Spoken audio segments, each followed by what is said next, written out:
Mga kahuan, handa na ba kayong marinig ang pinakahihintay nating balita tungkol sa bagyo ngayong araw na to? Tara, panoorin na natin!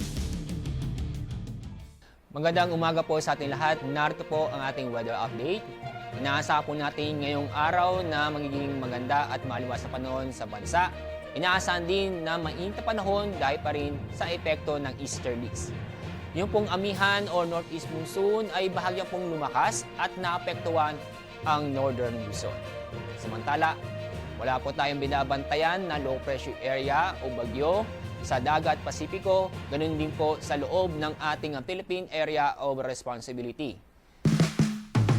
Mag-subscribe at i-click ang notification bell para laging updated sa mga araw-araw na balita tungkol sa bagyo sa ating bansa. Salamat sa inyong suporta mga kahuan. Enjoy the good weather. Abangan ang aming next bagyo update video.